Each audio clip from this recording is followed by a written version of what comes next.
voice coach, actress. Tell us a little bit about yourself, Roz.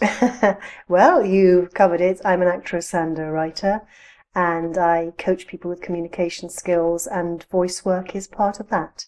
And I've worked with expert witnesses before, as you know. Clearly, experts have to be authoritative in what they say. What is an authoritative voice? What do they need to know? An authoritative voice, I think, is not as scary as it sounds. It's a voice that can convey what you need to say in the way you need to say it, as well as it possibly can. So it's a voice that's capable of a lot of variety, that is powered from the center of your body. That's to do with lots of work on breathing. And that is free and easy to listen to, so that people are listening to what you're saying and not the way you're saying it. Often it's a problem for experts in that there is quite dry or technical information. Any thoughts on that? Yes, my first thought on that really would be to do what a good tabloid newspaper would do. Have a headline and then fill us in with the article underneath. But really, if something's dry or technical, you need to work on it.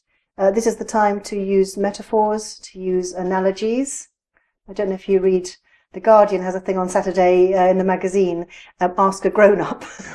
And you have to be under 10. But it's very interesting to hear, fiercely expert people describe something very complex to a young child. So this Saturday it was explaining what is our universe expanding into. And all you have to say is that it could be that we're expanding into a multiverse, and so that's a bit like a bath full of bubbles, and some are popping and some are expanding. Then you have your image in your listener's head, and then you can give a bit more information. But your job as a speaker and as a witness is to make the initial image clear, so people have got something to cling on to, and then they're better equipped to cope with the harder stuff that follows. Now, some judges say to experts, speak up, we can't hear you. Any thoughts about a quiet voice? Yes, that there is no such thing as a naturally quiet voice. Those of us who have children know that.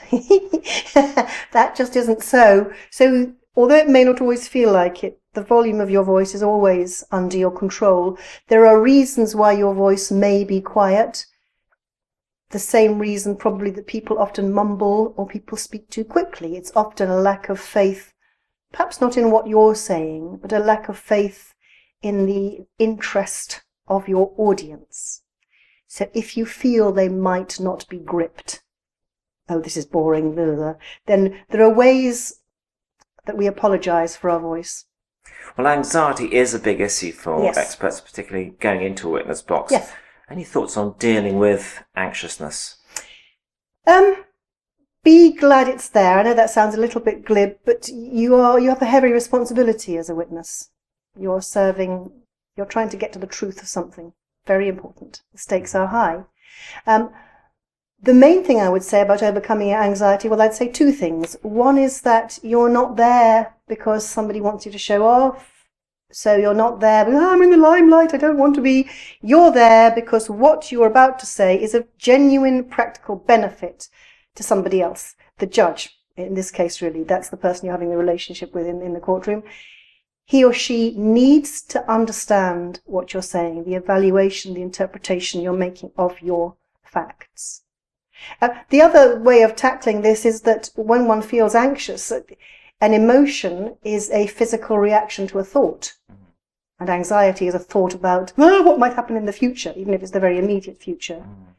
And so, because it attacks us all physically, if you get sweaty palms or a dry mouth or wobbly knees, there are things you can do about that. I have got a glass of water with me now, because in case my mouth goes dry, I don't want people listening to this to think, oh, her mouth is sounding clicky, why hasn't she drunk water? And there are things you can do to stop your body getting so petrified, almost literally, before you begin, that it then goes into spasm at the critical moment. Move it about, go for a run, go for a jog, before you give your expert testimony. So there are plenty of very simple exercises you can do to tackle that both psychologically and physically, the nerves. Now, we're talking about after lunch now. Gonna drink Your some water. voice goes to a dull monotone. Perhaps the expert knows that's happening. What can they do about it? Again, the reason people's voice starts flatlining, it's usually twofold. It's usually to do with you are finding what you yourself are saying boring, or you're probably not, because you're talking about your baby and the thing you spent decades developing expertise in. Or, as I say, it's because you think that nobody really wants to listen to you. That's a leap of faith, and you have to make sure that what you're saying is engaging. I could go on about that for hours. And the other reason people's voice flatlines is nothing dynamic is happening in their communication. You are never just giving information, ever. Your job as a speaker is to shape this information, to interpret, to evaluate. Otherwise, that's why you're there. Now, often in a case, there's a lot of information to get across, but perhaps not enough time. How do you compact that information in a way that makes sense for people? Well, a counsel of perfection would be to not allow yourself to be rushed, to edit, to run through what it is you need to say, to make sure that anything you are going to say is serving your objective, and that is to throw light on this particular set of circumstances. You could maybe talk for a long time about everything you know about a particular subject, but does it serve the reason you're here in this courtroom now? If it doesn't, hurt though it may, you have to throw it away, throw it out, and just use the essential information. But you can't be hurried. And part of being a good speaker is having the courage to hold the floor. And as I say, that's not about ego. That's because you need to hear what I'm saying, not because I'm a great big show-off. Well, it may be some experts don't like being the centre of attention. You know, they're very good at writing a legal report, but when they're in the spotlight in the witness box, they don't really enjoy it. No. Any thoughts on that? Well, yes, it's not about you. It's not about, although it doesn't feel like that at the time, but it really isn't. It's about as I say, the cause you're serving. It's about the relationship you're creating with the judge. It's about being as clear and concise and as inventive as you can be in your communication, and getting somebody to see things through your eyes, because it's important, because you believe that at least the inferences you're drawing or your interpretation is correct rather than incorrect. That's how to take your thoughts off yourself. You don't really matter. The information and what you're getting across does. Now, of course, the cross-examining counsel has a different view on this, and they can often become aggressive, and that can scare witnesses. Yes. What should they do then? Well, nobody likes a bully.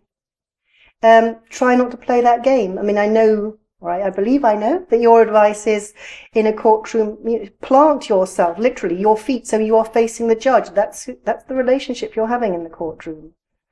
So you hear whatever's coming at you. Try to sort of throw away the emotional nastiness that's accompanying it and respond only to the judge. He or she is the person who needs to understand what you're saying. The prosecuting counsel's job is to throw you off. Of course, but you don't engage with that. And perhaps the final point is, often experts are in the witness box for several hours, and perhaps their voice starts to give out. What should they do then?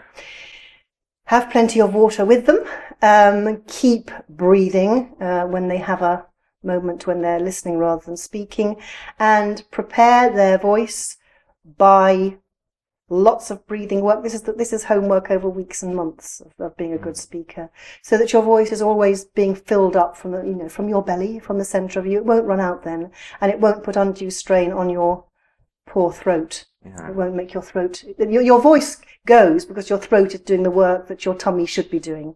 So it's just a question of rearranging the furniture slightly. Well, you've mentioned several quite technical things there. Do you actually prepare witnesses yourself?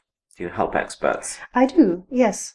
And so experts can contact you? They can indeed, yes. I offer a 2-hour one-to-one session. People can come and we can see where your particular problem areas lie and work through them and have exercises to take away to last, I hope, a lifetime. Well, thanks very much indeed. Thank you. Thanks. Well, thanks very much, Roz, and thank you for watching. Thank you very much.